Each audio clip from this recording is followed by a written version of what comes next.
Hi, happy new moon. Welcome to Mama Mandala. I'm Hagar. So glad you're here. And if happy is not what you're going for, welcome. If complex, diverse, rich, and real experience is what you're going for, here we are. It's a new moon in Aquarius, and Aquarius is an archetype that is interested in seeing things from a broad perspective. It's the part of us that is willing to move our vision around and to include as many perspectives in our vision. So, on the one hand, it's this ability, this capacity to keep moving ourselves around the circle, right? The leadership when it comes to Aquarius needs to move around the circle. It's interested in community leading the way rather than individual leading the way, which requires a diversity of opinion and a diversity of perspective. And at the same time, one of the shadows of Aquarius is it's a fixed sign. So they're in astrology, and I'm not an astrologer, by the way. I'm more of a mythologist. So I look at it more of an archetypal, through an archetypal lens, and the invitation to understand ourselves better and each other better and society better and the world better through these concepts, through these ideas. But astrologically, there are 4 signs that are fixed signs, which means they kind of anchor us in a season. So Aquarius in the northern hemisphere anchors us in winter, sort of situates us in the depth of the character of the season. So as a fixed sign, it's a little less movable. It's not immovable, but it doesn't want to shift so much from how it thinks and sees the world. So it can get, while it wants to move and shift the perspective around the circle of leadership, it can also get a little stuck in its own opinion.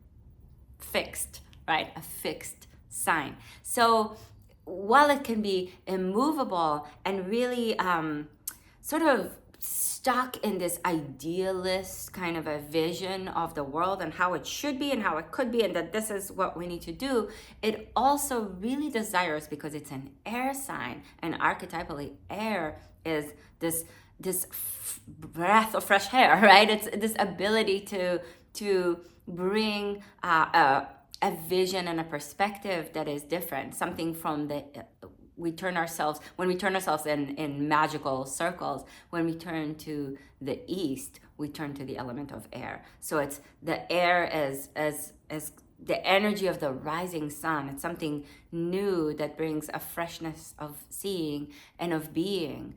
And air can move around, right? Air can enter most, not most, but it can enter most spaces. Yeah. So it's this capacity to be able to shift things around, and it has its value and it has its shadow. It has its light and its what it can offer us, and it has also parts that we want to be aware when we're working with it, that we're not getting caught in the tendencies, right? And that's kind of like, I think about it a lot because as a let's just say it this way, I'm a mama of 2, and so I get to witness my own tendencies so much with my kids, because there's like these points, right? These again, this word is used so much, but trigger. So there's these buttons that when they get pushed, I fall into the patterns, into my tendencies, right? And we all do that. And we create patterns and tendencies within relationships. And so I'm thinking of the way that archetypes, they have this space in us that gives us doorways to understanding ourselves better and ways to work on ourselves more deeply, because if we work with an archetype, there's this capacity to go deep into a certain kind of vision and perspective and qualities and aspects of self. And it can then kind of fix us in the tendencies of the archetype. So we always want to look at it from in different ways and play with it in different ways. And one of the things that Aquarius offers us is the pushing of the boundaries of the status quo. So we do that on a society level, and we do that individually, internally, inside. I'm thinking of the way, again, just to bring that as an example, as a mama, I have these moments where, okay, the tendency is going to show up, my button was pushed, I react a certain way, and then that triggers another cycle, another spiral into a whole other way of thinking, seeing, being with myself, right? Because I might feel really guilty about exploding for a moment and being an asshole. So in a way, Aquarius gives us an opportunity to push against our own conventions. Like, conventionally, I'm gonna spiral into guilt. So the Aquarius qualities in me can start to show up and go, okay, how else can we look at it? What kind of breath can we give it?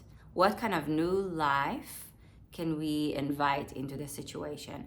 How many of my parts, because the invitation of Aquarius is to work in a group way, to work collectively. So how many of my parts can I include in this conversation?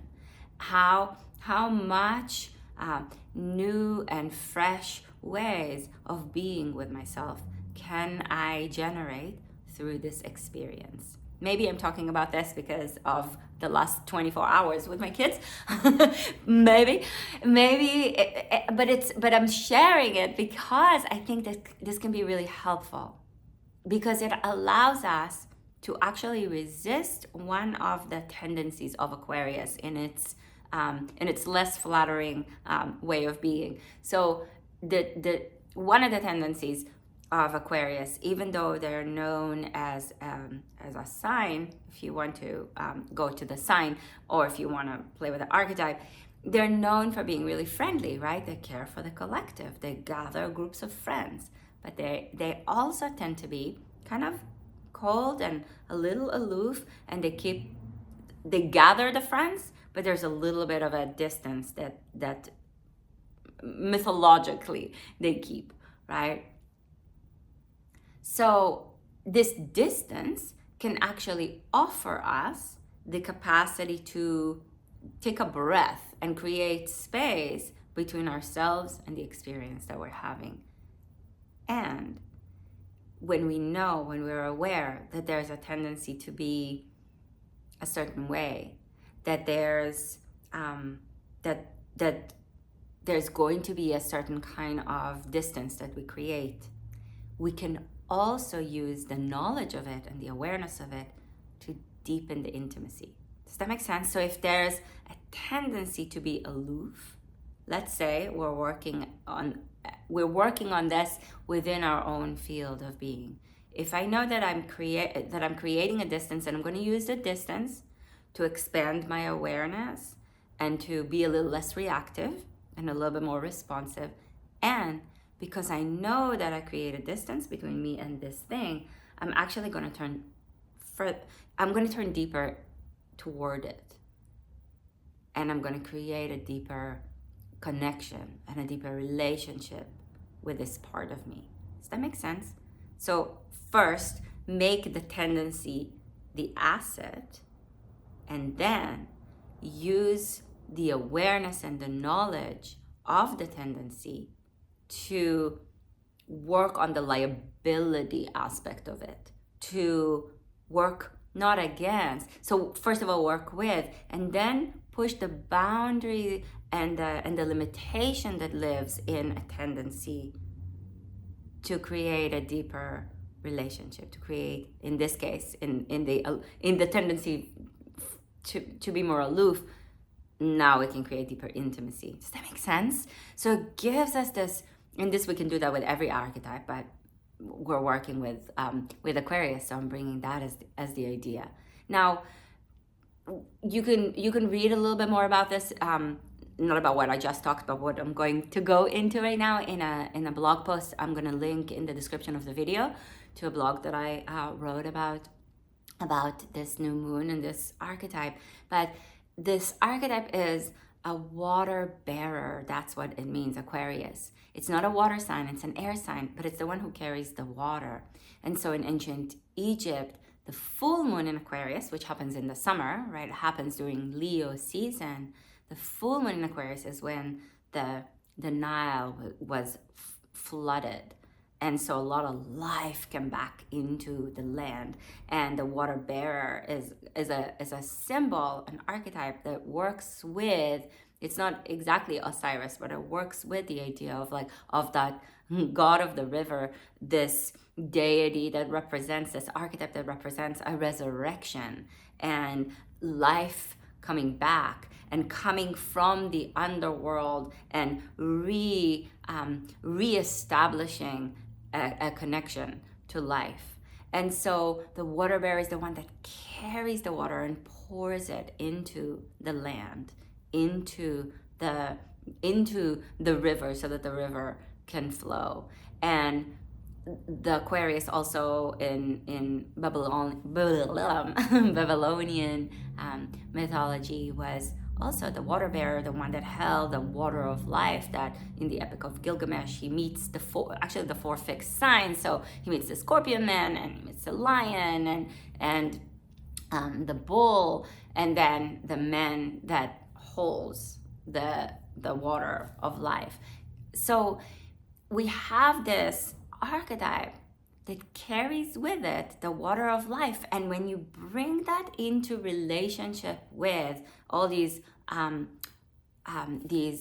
qualities that we're talking about, the rebel, and so rebel with a cause, right? Like there's a deep cause, there's a deep care for something that drives this archetype. So it's not just rebelling for rebellious sake. That maybe would be the tendency, the shadow aspect of it. But it's rebelling against something that maybe is unjust or that stops us. I'm thinking even of the way, now I'm jumping all over the place, but I'm thinking of the way that this archetype can invite us to rebel against our own rebelliousness, if rebelliousness is one of our core tendencies. And the reason why I'm saying that is because I identify very much with the rebel archetype. I always have, since I was, not always, but since I was a teenager, that like the rebel has always been one of my core archetypes. And in recent years, I've been trying to see the way that the places where it works for me and for something greater than myself, right? To be a little bit of a rebel can again, break up with the status quo and create new ways of being. And that can be really good. And sometimes there's a rebelliousness for rebellious sake, and it's kind of a resistant, like Generation X kind of resistance to whatever is being presented, right? Like the too cool for school kind of a thing. And I'm trying to bring a rebellious quality toward this rebellious quality, right? To check myself, to see where this breaking up with limitation, this seemingly breaking up with limitations can start to create limitations. The way that, and this is very much, so Aquarius is very much of an activist kind of an energy. And we can see, at least I can see, how in the world today, with the depth of good intentions, with really wanting to liberate the collective, wanting to do something that saves the world, right? That takes care of the people. We start to see, and I'm not just criticizing others. I'm in it too. But we start to see where I'm a progressive, But the progressive agenda can start to become very closed-minded, right? We can see how the working for progress can start to create, like this expansive view can start to create a myopic view, can start to create this, again, the fixed sign, the fixed qualities, right? A stuckness that's created. So we want to do something to help. We want to do something that liberates. And in our process, we're starting to actually close off and do the kind of do the opposite. And that's natural. That's something that happens organically. But then what we want to turn to is that tendency, and then work on it. Become aware. Wow, I just closed my mind and my heart completely because I'm working for these people. So then I think that this is just, and this is the right thing, and this is what needs to happen. And then with that, I completely alienated and demonized this other group of people. I'm working for collective liberation, but not for these guys, just for these guys. And we can see that in the progressive work right now. And again, I'm criticizing it because I'm a part of it. I'm not, I'm in it. I'm seeing it from inside.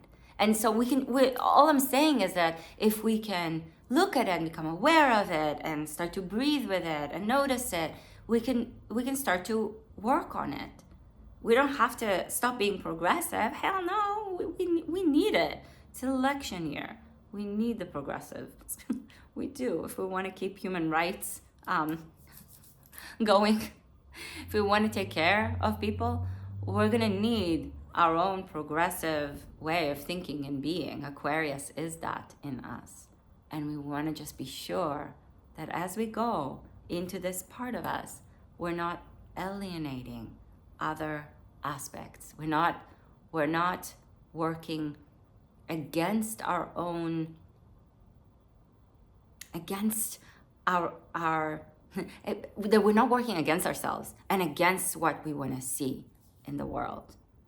So all I want to invite us into is to expand our awareness around it. Keep breathing into it, not get stuck.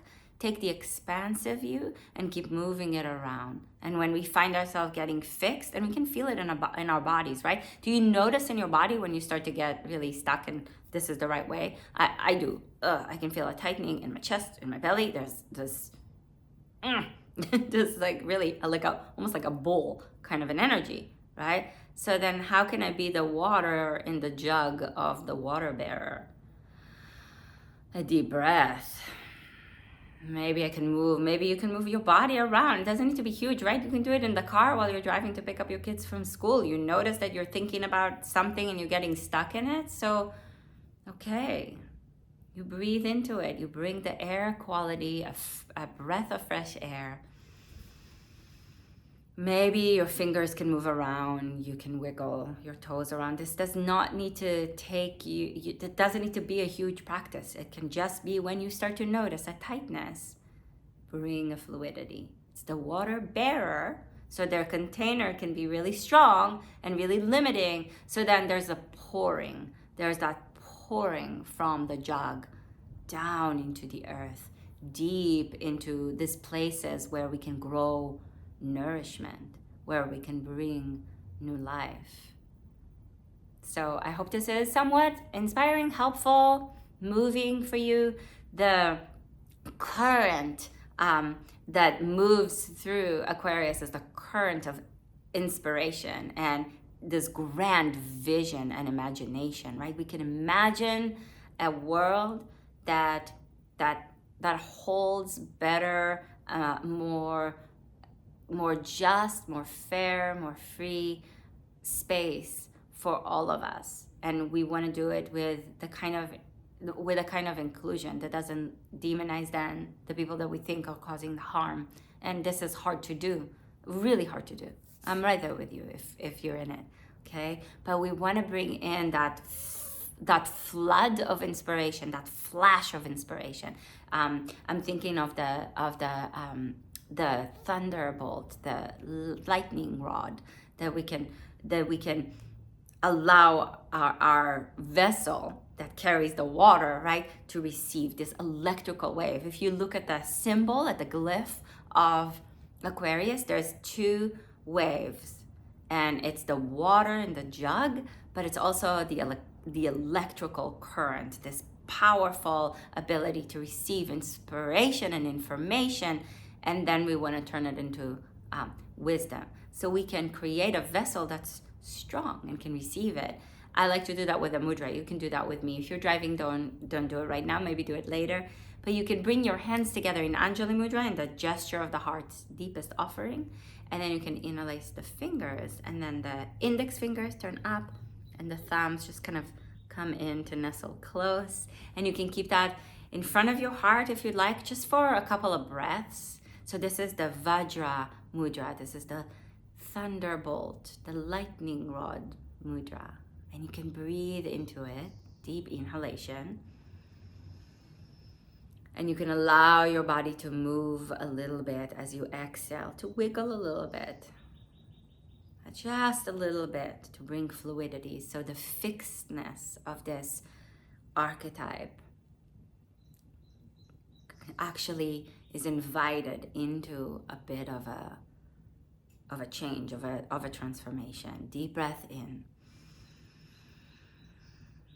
Your eyes can close if you'd like. Slow breath out. And again, let your body move a little bit and wiggle if that's what it wants to do. And another slow breath in.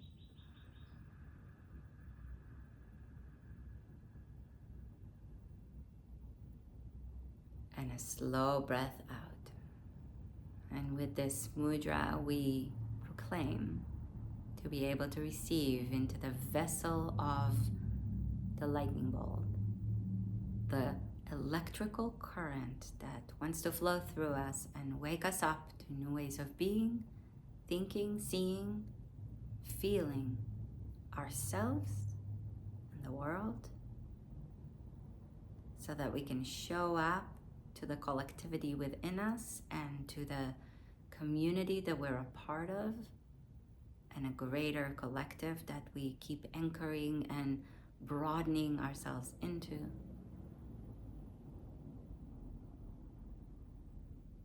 And we invite ourselves to show up open-minded and strong, broad in our perspective and fixed enough so that we can get things done. And in the spirit of Aquarius, we're willing to do the research, but not just the research that leads us to the conclusion that we already had when we started. A more broad research that shows a more expansive reality. All the facts, as many of them as we can include. Thank you so much for being here, for joining me. I hope again that this was somewhat helpful for you. And if you want to go deeper, there for a couple more days I'm going to have the Imbolc Somatic Ceremony available to purchase, and you can, once you get it, you can participate in it and take your time with it.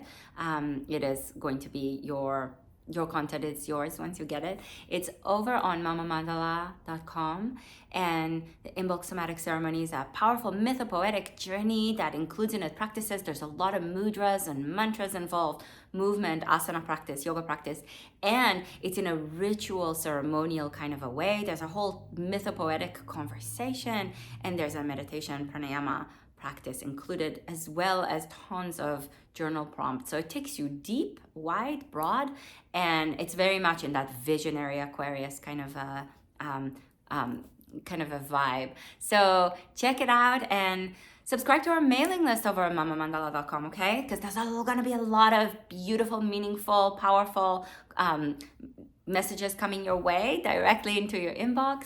And then if you like this video, put a like on it and subscribe to this channel, okay? Have a beautiful, meaningful, gorgeous new moon and a beautiful new moon cycle. And a happy Chinese New Year if you're celebrating.